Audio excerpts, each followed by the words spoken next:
Bienvenue à l'office de la prière du soir de ce lundi 5 octobre. Au nom du Père, du Fils et du Saint-Esprit. Amen. Que ma prière devant toi s'élève comme un encens et mes mains comme l'offrande du soir. À vous, grâce et paix, de la part de Dieu notre Père et de Jésus-Christ notre Seigneur.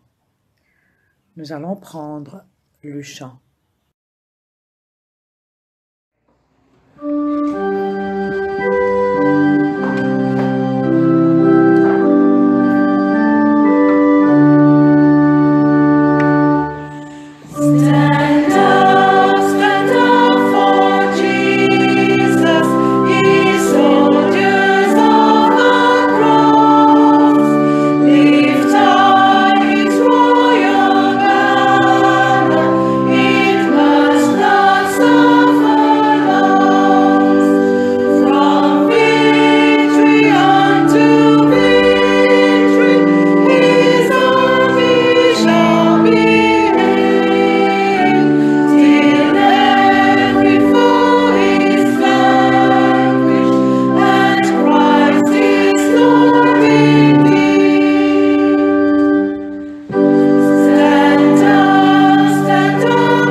Chers amis dans le Christ, dans le silence de notre cœur, en présence du Dieu Tout-Puissant et d'un cœur docile et pénitent, confessons nos péchés pour que, dans sa bonté infinie et sa miséricorde, il nous accorde le pardon.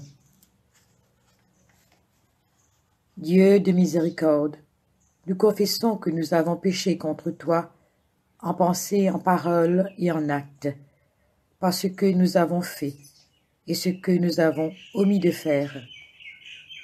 Nous ne t'avons pas aimé de tout notre cœur. Nous n'avons pas aimé notre prochain comme nous-mêmes. Nous regrettons sincèrement ces fautes. Humblement, nous nous en repentons. Pour l'amour de ton Fils, Jésus-Christ, prends pitié de nous et pardonne-nous. Alors, ta volonté fera notre joie et nous pourrons marcher dans tes chemins pour la gloire de ton nom. Amen. Que le Dieu Tout-Puissant nous fasse miséricorde, qu'il nous pardonne nos péchés par Jésus-Christ notre Seigneur, qu'il nous affermisse en tout bien, et par la puissance de l'Esprit Saint, qu'il nous garde pour la vie éternelle. Amen. Dieu, viens à mon aide. Seigneur, à mon secours. Gloire au Père et au Fils et au Saint-Esprit, au Dieu qui est, qui était et qui vient, pour les siècles des siècles. Amen. Alléluia. Nous disons ensemble à la page 50, l'hymne Joie et lumière.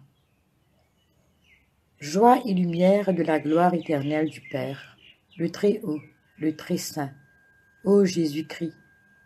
Parvenus à la fin de ce jour, contemplant cette clarté dans le soir, nous chantons le Père et le Fils et le Saint-Esprit de Dieu. Oui, tu es digne d'être chanté dans tous les temps par des voix sanctifiées. Fils de Dieu qui donne vie, tout l'univers te rend gloire.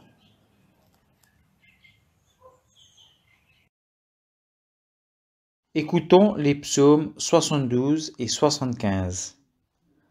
Ô Dieu, donne tes jugements au roi et ta justice au fils du roi. Il jugera ton peuple avec justice et tes malheureux avec équité. Les montagnes porteront la paix pour le peuple et les collines aussi par l'effet de ta justice. Il fera droit aux malheureux du peuple, il sauvera les enfants du pauvre et il écrasera l'oppresseur. On te craindra tant que subsistera le soleil, tant que paraîtra la lune, de génération en génération. Il sera comme une pluie qui tombe sur un terrain fauché, comme des ondées qui arrosent la campagne. En ces jours, le juste fleurira, et la paix sera grande jusqu'à ce qu'il n'y ait plus de lune. Il dominera d'une mer à l'autre, et du fleuve aux extrémités de la terre. Devant lui, les habitants du désert fléchiront le genou, et ses ennemis lécheront la poussière. Les rois de Tarsis et des îles payeront des tributs. Les rois de Séba et de Saba offriront des présents. Tous les rois se prosterneront devant lui. Toutes les nations le serviront, car il délivrera le pauvre qui crie et les malheureux qui n'a point d'aide.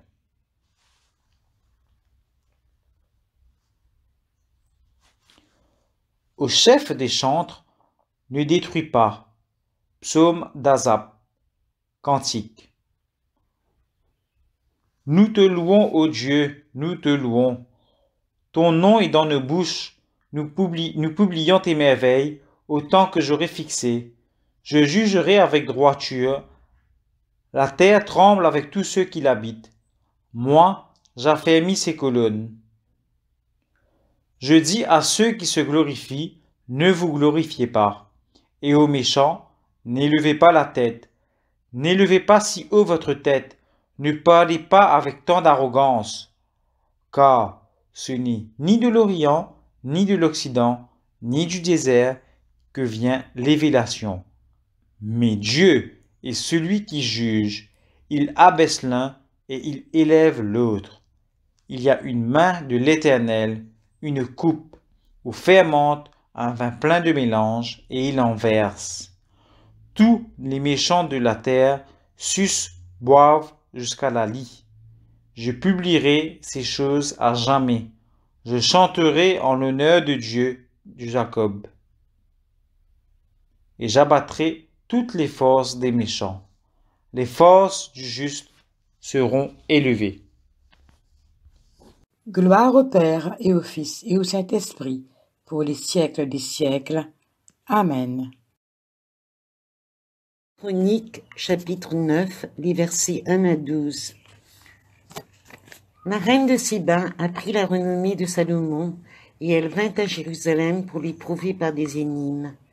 Elle avait une suite fort nombreuse et des chameaux portant des aromates, de l'or en grande quantité et des pierres précieuses.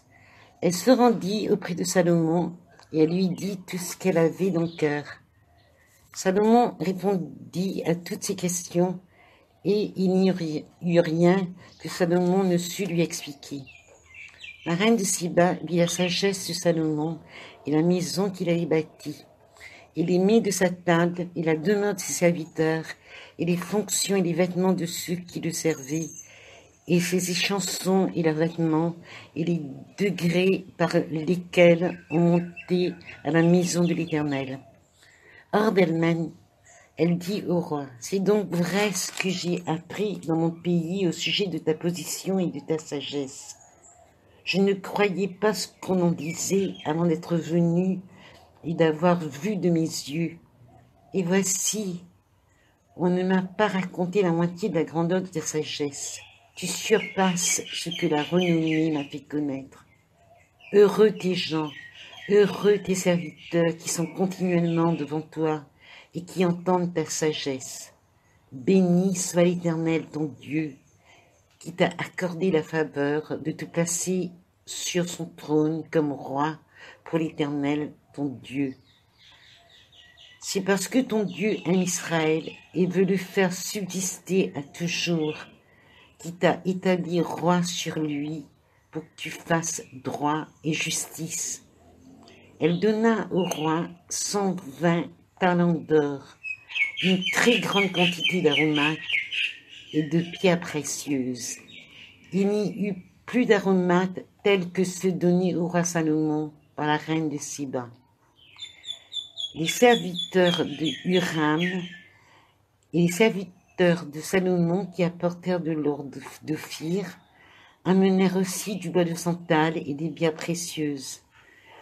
Le roi fit avec le bois de santal des escaliers pour la maison de l'Éternel et pour la maison du roi, et des harpes et des luttes pour les chantres.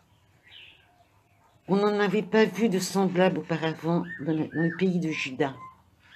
Le roi Salomon donna à la reine de Séba tout ce qu'elle désira, ce qu'elle demanda, plus qu'elle n'avait apporté au roi. Puis elle s'en retourna et alla dans son pays et ses serviteurs. Ici prend fin la lecture.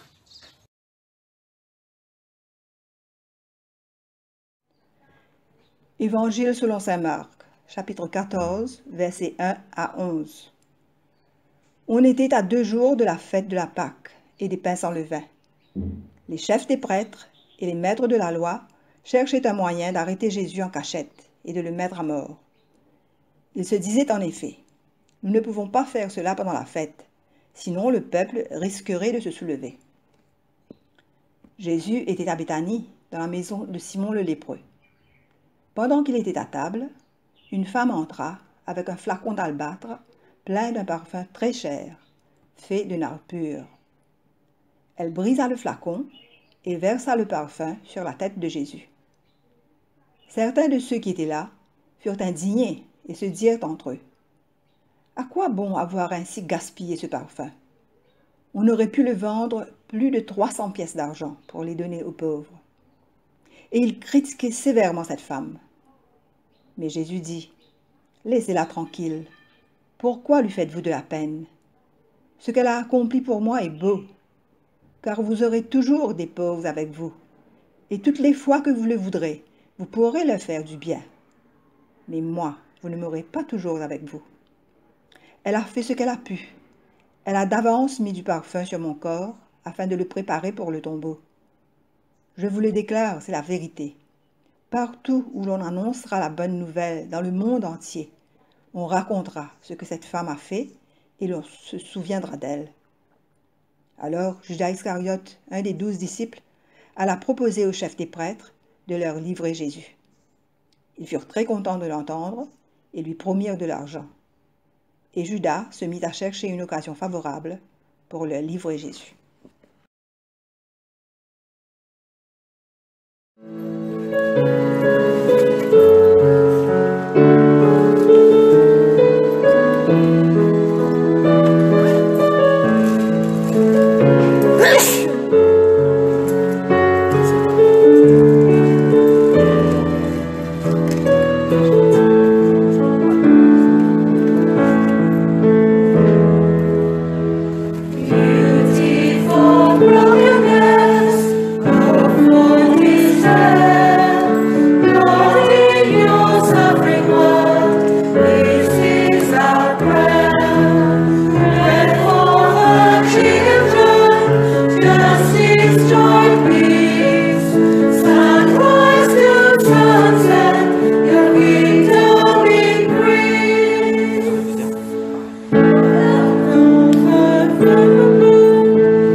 Une réflexion sur les paroles de Jésus dans l'Évangile selon Marc au chapitre 14, qui nous invite ce soir à contempler l'amour de Dieu dans la manière d'être de Jésus, à la valeur qu'il donne à l'action humaine à travers le geste de Marie de Béthanie, un geste accompli dans son temps. Marie avait compris que c'était la dernière occasion qu'elle avait de témoigner son amour à son Seigneur. Elle pressentait qu'il allait lui être enlevé. Face aux critiques et l'indignation des disciples autour de lui, Jésus leur répond : « Laissez-la, pourquoi lui donnez-vous du déplaisir ? Elle a fait une bonne œuvre envers moi, car vous avez toujours les pauvres avec vous, et quand vous voudrez, vous pourrez leur faire du bien. Mais moi, vous ne m'avez pas toujours. » Ce qui était en son pouvoir, elle l'a fait, dit Jésus. Elle a anticipé le moment d'oindre mon corps pour ma sépulture. Avec ces paroles, Jésus donne à l'action de Marie une portée dont elle-même ne se doutait pas. Car présentant la mort de son Seigneur, elle voulait lui accorder l'onction royale. Jésus, sachant qu'il ressusciterait, l'accepte pour son abonnement. Seule Marie de Béthanie a eu ce privilège. Nous lisons plus loin dans l'Évangile que les autres femmes pieuses qui voulurent aller accomplir ce service trouvèrent le sépulcre vide. Et l'on remarque que Marie de Béthanie ne se trouvait pas avec elle. En effet, son service était accompli. Combien cet acte était précieux au cœur de Jésus, dans un moment tel où tous s'opposaient à lui, où ses disciples entraient si peu dans ses pensées et savaient si peu comprendre leur maître et lui témoigner ce qui convenait. Aussi dit-il : « En vérité, je vous dis, en quelque lieu que cet évangile soit prêché dans le monde entier, on parlera aussi de ce que cette femme a fait en mémoire d'elle. » Un tel acte se liait si intimement à la mort de Christ qu'on ne pourrait parler de cette mort, base de l'Évangile, sans parler de ce que Marie avait fait.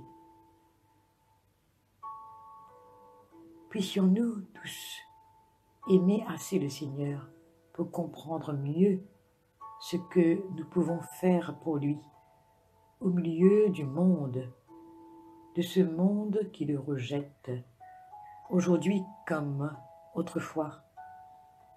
Bientôt, toute occasion disparaîtra pour nous de faire quelque chose pour lui en présence de ceux qui le haïssent. C'est pourquoi il nous faut saisir l'occasion lorsqu'elle se présente au temps voulu.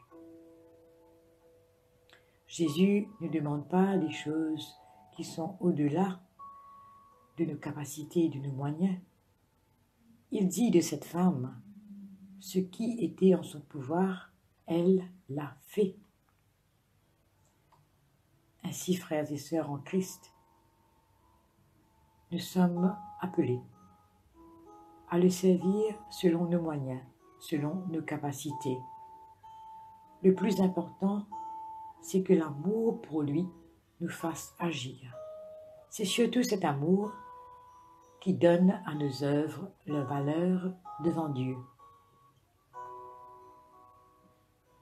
Il y a 6 ans de cela, un 5 octobre, par amour de servir notre Seigneur, mes frères révérend Jacques, révérend Daniel et révérend Guy et ma sœur révérend Lola avons été ordonnés diacres permanents au sein du diocèse de Maurice.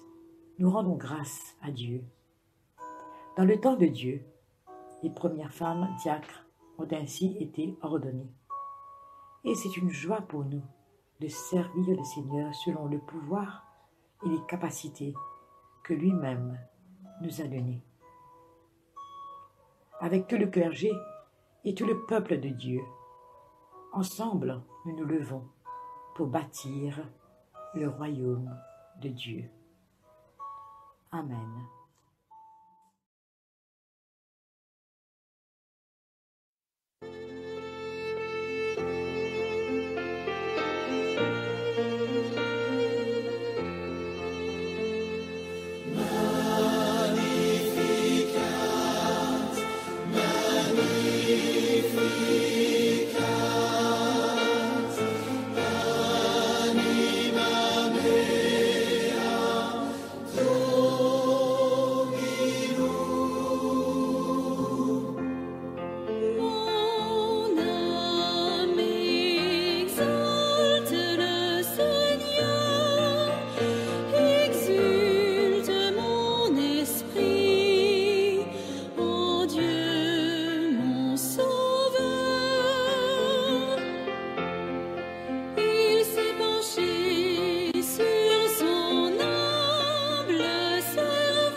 À la page 53, nous disons le symbole des apôtres.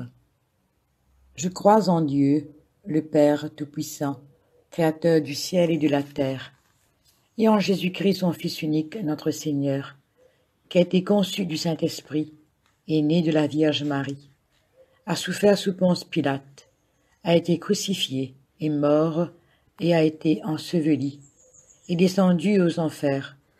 Le troisième jour est ressuscité des morts, est monté aux cieux, est assis à la droite de Dieu le Père Tout-Puissant, d'où il viendra juger les vivants et les morts. Je crois en l'Esprit Saint, à la Sainte Église catholique, à la communion des saints, à la rémission des péchés, à la résurrection de la chair, à la vie éternelle. Amen. Le Seigneur soit avec vous et avec votre esprit. Prions le Seigneur. Notre Père, qui es aux cieux, que ton nom soit sanctifié, que ton règne vienne, que ta volonté soit faite sur la terre comme au ciel. Donne-nous aujourd'hui notre pain de ce jour. Pardonne-nous nos offenses, comme nous pardonnons aussi à ceux qui nous ont offensés. Et ne nous soumets pas à la tentation, mais délivre-nous du mal. Car c'est à toi qu'appartiennent le règne, la puissance et la gloire, dans les siècles des siècles. Amen. Prions le Seigneur. Demandons au Seigneur que ce soir tout entier soit parfait, saint, paisible et sans péché. Nous t'en supplions, Seigneur. Que tes saints anges nous conduisent dans les voies de la paix et de la bonne volonté. Nous t'en supplions, Seigneur. Que nous obtenions le pardon de nos péchés et la rémission de nos fautes. Nous t'en supplions, Seigneur. Que tu accordes la paix à ton Église et au monde entier. Nous t'en supplions, Seigneur. Que notre vie ait une fin chrétienne dans la foi et le respect de ton nom, et que nous ne soyons pas condamnés au redoutable tribunal du Christ. Nous t'en supplions, Seigneur. Que nous soyons réunis par le Saint-Esprit à la communion de tous les saints, nous confiant les uns les autres au Christ et lui offrant toute notre vie. Nous t'en supplions, Seigneur. Nous disons la collecte pour demander la protection divine et pour demander la présence du Christ. Ô Dieu, tu es la vie de tous les vivants, la lumière des croyants, la force de ceux qui peinent et le repos des défunts. Nous te rendons grâce pour les bienfaits de ce jour qui s'achève, et nous implorons ta protection pour la nuit qui vient. Conduis-nous en sûreté jusqu'aux heures du matin. Nous te le demandons par celui qui est mort et ressuscité pour nous, ton Fils, Jésus-Christ notre Sauveur. Amen. Reste avec nous, Seigneur, car il se fait tard, et déjà le jour baisse. Sois notre compagnon sur la route, enflamme notre cœur, ravive notre espérance, pour que nous te découvrions dans les Écritures et dans le pain partagé. Nous te le demandons dans ta tendresse. Amen.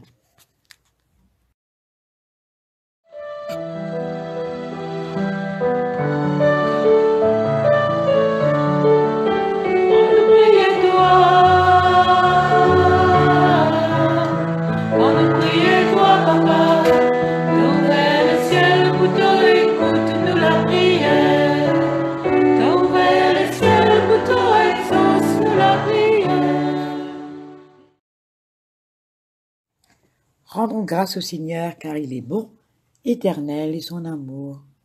Ensemble, Dieu Tout-Puissant, Père de miséricorde, nous te rendons grâce de ta bonté et de ton amour envers nous, tes serviteurs indignes, et envers tous ceux que tu as faits. Nous te bénissons parce que tu nous as créés, tu nous protèges et tu nous combles des bienfaits de cette vie.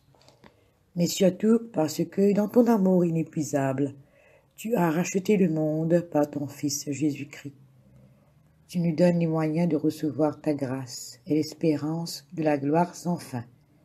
Nous t'en prions, rends-nous sensibles à ta miséricorde, pour que nous te rendions gloire d'un cœur reconnaissant, non seulement de nos lèvres, mais par toute notre vie, en nous mettant à ton service et en marchant devant toi dans la justice et la sainteté tout au long de nos jours.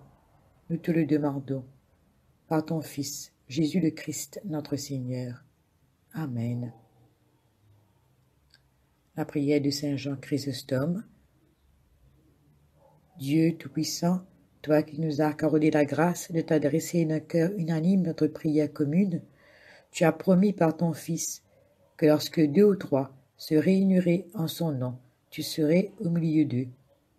Comble maintenant, Seigneur, nos désirs et nos vœux, selon ce qui nous est utile. Donne-nous en cette vie la connaissance de ta vérité et dans le monde à venir, la vie éternelle. Amen. Bénissons le Seigneur, nous rendons grâce à Dieu.